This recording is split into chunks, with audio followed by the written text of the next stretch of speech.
Disclaimer, I would like to say that I am not hating on this band, and this is not a hate video. This is a video about my opinion and I stand for my opinion only. You can have different types of opinions and you can follow whatever collecting philosophy you think is suitable for you. With that being said, I am making a video to try to convince you on why Riley reviews why Hot Toys collectors should not be scared of exclusive 1/6 action figure is wrong. When it comes to Anakin's case, especially with this Anakin Skywalker artisan. As you can see with this Anakin photo, honestly, probably the most hyped and sought out for figure on the artisan. Riley in this video emphasizes that Anakin is the most hyped and the most demanded character by collectors. He's right. Collectors, especially the new ones, have been begging for an Anakin for years. And with the older one priced 2 to 3 times higher than retail, you want a fan-loved character like him to be placed as a normal release instead of an exclusive. Which, mind you, Asians need to queue outside of Hot Toy stores just to get a pre-order, and it's limited quantity, which means the number is set. You might still end up not being able to make a pre-order after a long queue. Brooklyn Wolf, one of my favorite YouTubers for 1/6 scale collecting, also stated in his video that he would be quote-unquote not playing with the Hot Toys marketing game. Imagine how many collectors feel the same way and decided to pass on this figure. It's a clear upgrade to the previous episode 3 Anakin. Unfortunately, I was not able to get a pre-order in. Honestly, I wasn't gonna play their game and make a mad dash just to get in queues. But I personally believe this is a necessary change for their company.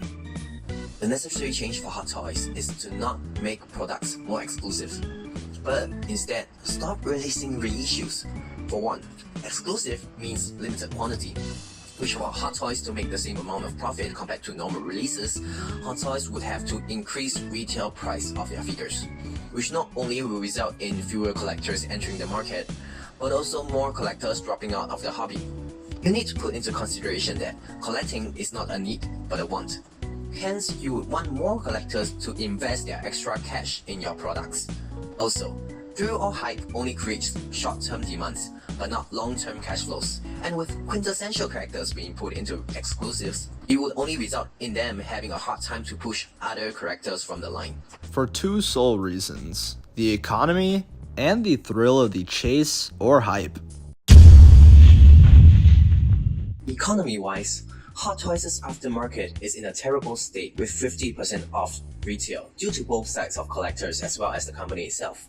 For one, the MCU brought in tons of consumers that were not into 1/6 scale, and that changed the production quantity of Hot Toys. Hence, the number of figures being made annually had a drastic change after MCU. Like I said prior, MCU brought in tons of fans, and shops are ordering more quantity than needed. However, after the hype died down, people are selling off their impulse purchase, which also resulted in the market flooded with 50% off figures. But as you observe, this only happened to MCU once and seldom characters from other line. So guys, think before you buy and not buy on an impulse or investment.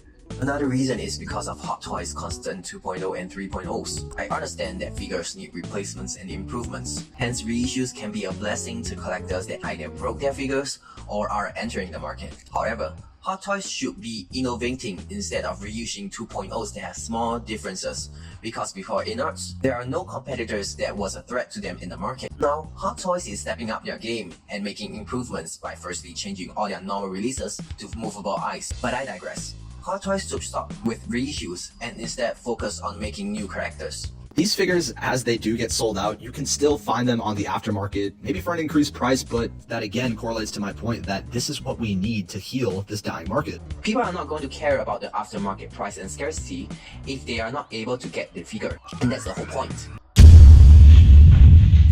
I luckily got this figure on pre-order, but everyone knows when you were trying to get this on Sideshow, if you are from the US, it was an absolute nightmare. Riley brought up in this video many times of the artisan line Anakin, and this might seem salty, but when you are making a video telling people that exclusive are good, because the market worth of Hot Toys brand has died, you should also include perspectives of collectors that actually missed out on exclusives they want. Because those are the majority that are mad at Hot Toys marketing strategy. You implicitly flexing off getting hand of the pre-order on Anakin while telling others to accept Hot Toys marketing strategy is good makes zero sense. Hot Toys could mimic the marketing strategy like Inerts or Gametoys, where pre-orders do not limit in quantity, but there is a time window, and the product will not be reissued. If they were to take into account, it will also mean that they must produce top quality figures that can last the test of time.